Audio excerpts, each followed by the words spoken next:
ദൈവനാമത്തിന് മഹത്വം ഉണ്ടാകുമാറാകട്ടെ. ഇന്ന് വരെ ജീവിച്ചിരിപ്പാൻ ദൈവം തന്ന ഉപകാരങ്ങൾ ഓർത്ത് സ്തോത്രം ചെയ്യാം. ഞാൻ കുര്യൻ എം ചാക്കോ. ദൈവത്തിന്റെ പരിശുദ്ധാത്മാവിനെ ദുഃഖിപ്പിക്കരുത്. അവനാലല്ലോ നിങ്ങൾക്ക് വീണ്ടെടുപ്പിൻ നാളിനായി മുദ്രയിട്ടിരിക്കുന്നത്.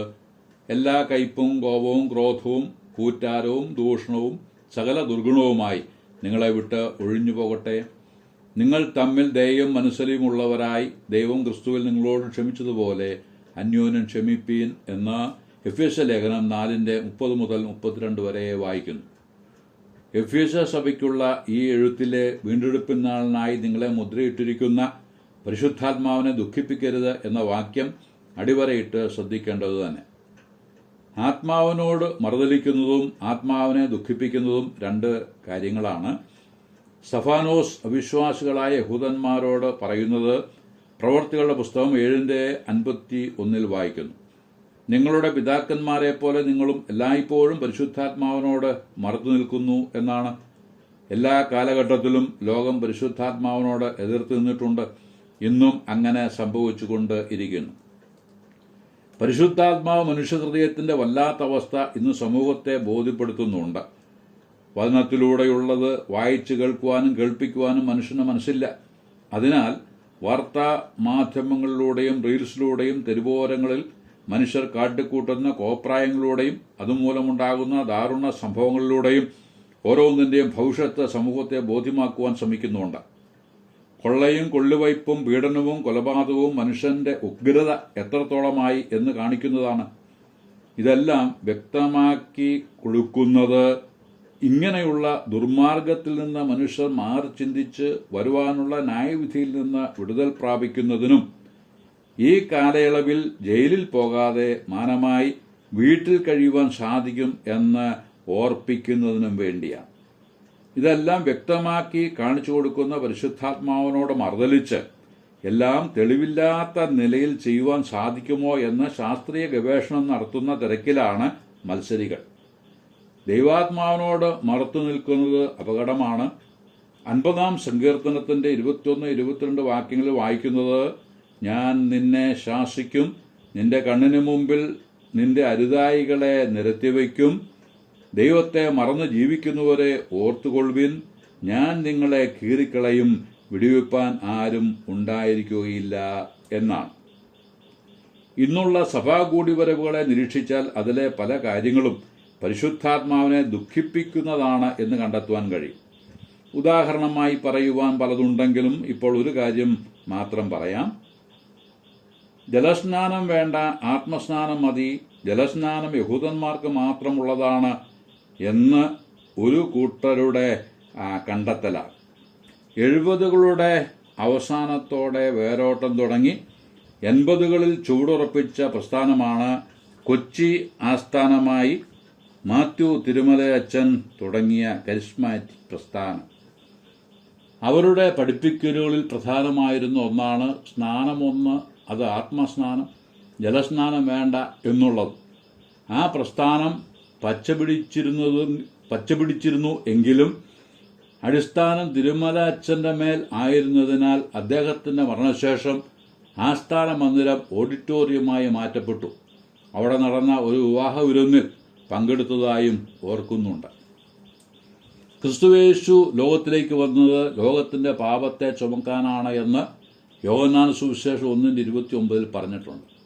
പാപത്തെ ചുമന്നും കൊണ്ട് കുരിശിൽ കയറിയെന്ന് 1 പത്രോസ് 2:24 വായിക്കുന്നു.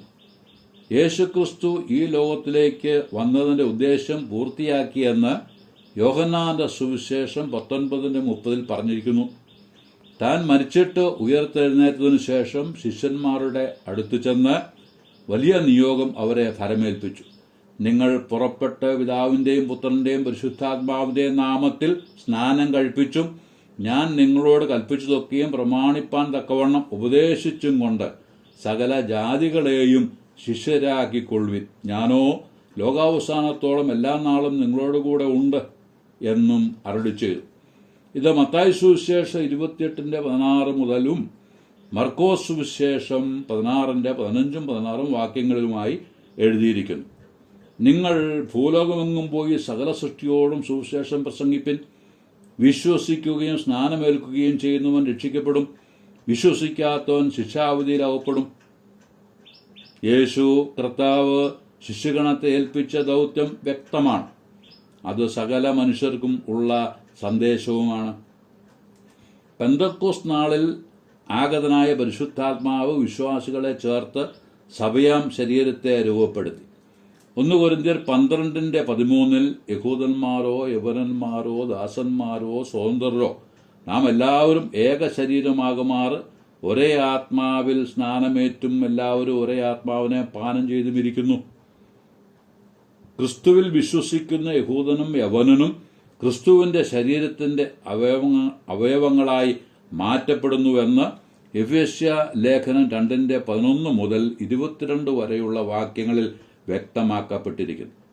ഇങ്ങനെ ആണ് വചനം പറയുന്നത് എന്നതുകൊണ്ട് ആത്മസ്നാനം എന്നത് വിശ്വസിച്ചവരെ ക്രിസ്തു ശരീരത്തിന്റെ അവയവങ്ങളാക്കുവാനും ശക്തീകരിക്കുവാനുമുള്ള ദൈവാത്മാ പ്രവൃത്തിയാണ് എന്ന് മനസ്സിലാക്കുക. അത് പെന്തക്കോസ്ത് ദിവസം സംഭവിക്കുകയും ആ സമയത്ത് ക്രിസ്തു ശരീരം അഥവാ സഭ രൂപീകൃതമാവുകയും ചെയ്തു. പിന്നീടുള്ള എല്ലാ വിശ്വാസികളും പരിശുദ്ധാത്മ സ്നാനത്താൽ ഉളവായ സഭയോട് ചേർക്കപ്പെട്ട് ആത്മസ്നാനത്തിന്റെ അംശങ്ങളായി തീരുകയുമാണ് ചെയ്യുന്നത്. രക്ഷിക്കപ്പെട്ടവരെ കർത്താവ് ദിനംതോറും സഭയോട് ചേർത്തുകൊണ്ടിരുന്നു എന്ന് പറയുന്നതിന്റെ അർത്ഥവും അതുതന്നെയല്ലേ? ഫിലിപ്പിന്റെ കൈസരിയിൽ വെച്ച് ദൈവരാജ്യത്തിന്റെ താക്കോൽ കർത്താവ് പത്രോസിന് ദാനം ചെയ്തതാണ്. മത്തായി 16:19 സ്വർഗരാജ്യത്തിന്റെ താക്കോൽ ഞാൻ നിനക്ക് തരുന്നു, നീ ഭൂമിയിൽ കെട്ടുന്നതൊക്കെയും സ്വർഗത്തിൽ കെട്ടപ്പെട്ടിരിക്കും, നീ ഭൂമിയിൽ അഴിക്കുന്നതൊക്കെയും സ്വർഗത്തിൽ അഴിഞ്ഞിരിക്കും എന്ന് പറഞ്ഞു.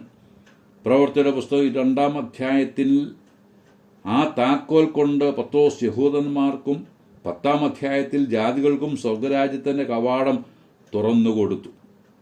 ആ കവാടത്തിലൂടെ കടക്കുവാൻ മനസ്സുവെച്ചവർ എന്ന് പറഞ്ഞാൽ സുവിശേഷം വിശ്വസിച്ചവർ സ്നാനം സ്വീകരിച്ചു എന്നും വായിക്കുന്നു. പ്രവൃത്തി 2:41 അന്ന് 3000-ഓളം പേർ സ്നാനമേറ്റ് അവരോട് ചേർന്നു എന്ന് എഴുതിയിരിക്കുന്നു. 8:12 ശമരിയയിലും വിശ്വസിച്ച പുരുഷന്മാരും സ്ത്രീകളും സ്നാനമേറ്റതായി വായിക്കുന്നു. 8:38 ധനകാര്യമന്ത്രിയായിരുന്ന ഷണ്ണൻ വെള്ളത്തിൽ ഇറങ്ങി സ്നാനം സ്വീകരിച്ചതായി രേഖപ്പെടുത്തിയിട്ടുണ്ട്. 9:18 പൗലോസിന്റെ സ്നാനം കാണുന്നു. 10:14 കൊർന്നേല്യോസിന്റെ വീട്ടിൽ കൂടി വന്നവർ കാര്യം മനസ്സിലാക്കി സ്നാനപ്പെട്ടതായി രേഖപ്പെടുത്തിയിരിക്കുന്നു. 11:1 ജാതികളും ദൈവവചനം കൈക്കൊണ്ടു എന്നുള്ളത് അപ്പോസ്തലന്മാരും യഹൂദയിലുള്ള സഹോദരന്മാരും കേട്ടു എന്നും വായിക്കുന്നുണ്ട്. 16:15 ലുദിയയും കുടുംബവും കർത്താവിൽ വിശ്വസിച്ചു സ്നാനമേറ്റു. 16:32 കർത്താവിന്റെ വചനം കാരാഗൃഹ പ്രമാണിയോടും വീട്ടിലുള്ള എല്ലാവരോടും പ്രസംഗിച്ചു. അവർ വിശ്വസിച്ചതിന്റെ തെളിവായി ആ രാത്രിയിൽ തന്നെ സ്നാനമേറ്റു. ദൈവത്തിന്റെ വചനം വിശ്വസിപ്പാൻ ഇടയായതിൽ വീടടക്കം ആനന്ദിച്ചു എന്ന് രേഖപ്പെടുത്തിയുമിരിക്കുന്നു. കർത്താവായ യേശു ദൈവമാണെന്നും ആ ദൈവമാണ് മനുഷ്യന്റെ രക്ഷിതാവ് എന്നും സ്നാനം എന്നത് ദൈവകൽപ്പന ആകിയാൽ ഉടൻ അനുസരിക്കേണ്ടതാണ് എന്ന് മനസ്സിലാക്കി ആ രാത്രിയിൽ തന്നെ സ്നാനമേൽക്കുവാൻ ലഭിച്ച പ്രേരണ ദൈവത്തിന്റെ പരിശുദ്ധാത്മാവിൻ്റേതു തന്നെ. വേണ്ടത് വേണ്ട സമയത്ത് ഓർപ്പിക്കുന്നത് പരിശുദ്ധാത്മാവാണല്ലോ. 19-ാം അധ്യായത്തിന്റെ 7-ാം വാക്യത്തിൽ എഫെസോസിലുള്ള 12 പേരുടെ സ്നാനം കാണുന്നു. ഇവിടെ നടന്ന സ്നാനം മതഭക്തരായിരുന്നവർ സ്നാനപ്പെട്ടിരുന്നാലും കർത്താവായ യേശുവിൽ വിശ്വസിച്ചതിനു ശേഷമുള്ള സ്നാനമേ കർത്താവിന്റെ കൽപ്പനയുടെ അനുസരണമായി കർത്താവ് അംഗീകരിക്കൂ എന്നതിന്റെ തെളിവാണ്. എഫെസോസിലായിരുന്ന ആ 12 പേരും മാനസാന്തര സ്നാനം ഏറ്റിരുന്നവരാണ്. അത് ശരിയല്ല എന്ന് മനസ്സിലാക്കി ആ 12 പേരും വിശ്വാസ സ്നാനം സ്വീകരിച്ചു. ശരിയായ മാതൃക അതാണ്. ജ്ഞാനസ്നാനം സ്വീകരിക്കുക എന്നാണല്ലോ പൊതുസമൂഹം പറയുക. അത് ശരിയുമാണ്. ജ്ഞാനം ഉണ്ടായതിനു ശേഷം സ്നാനപ്പെടുക. ഏത് ജ്ഞാനം ഉണ്ടാകണമെങ്കിലും ശാരീരികവും മാനസികവും ബുദ്ധിപരവുമായ വളർച്ച ആവശ്യമാണ്. ഈ നിലയിൽ വളർച്ചയുണ്ടായതിനു ശേഷം ദൈവിക ജ്ഞാനത്തിലേക്ക് വന്ന് പിതാവിൻ്റെയും പുത്രൻ്റെയും പരിശുദ്ധാത്മാവിൻ്റെ നാമത്തിൽ ഒരു സ്നാപകന്റെ കൈക്കീഴിൽ വെള്ളത്തിൽ മുങ്ങിയുള്ള സ്നാനമാണ് ക്രിസ്തീയ സ്നാനം. മാതൃക കർത്താവായ യേശുക്രിസ്തുവാണ് യോർദാൻ നദിയിൽ ഇറങ്ങി സ്നാപയോഹന്നാന്റെ കൈക്കീഴിൽ സ്നാനം സ്വീകരിപ്പാൻ ഇടയായി.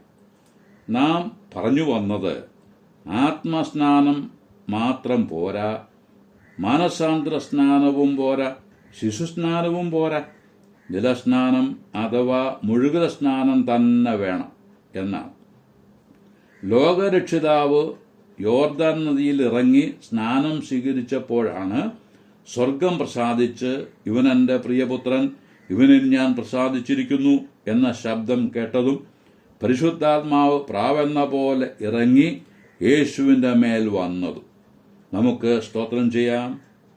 ത്രിയേക ദൈവത്തെ അംഗീകരിപ്പാനും ആ നാമത്തിൽ വിശ്വാസ സ്നാനം സ്വീകരിപ്പാനും ലഭിച്ച അവസരത്തെയും ജ്ഞാനത്തെയും ഓർത്ത് ദൈവത്തെ സ്തുതിക്കുന്നു. തുടർന്നുള്ള കാര്യങ്ങൾ അടുത്ത പാഠത്തിൽ ധ്യാനിക്കാം എന്നാശിച്ച് വാക്കുകൾക്ക് പൂർണ്ണവിരാമം കുറിക്കുന്നു. ദൈവനാമം മഹത്വപ്പെടുമാറാകട്ടെ.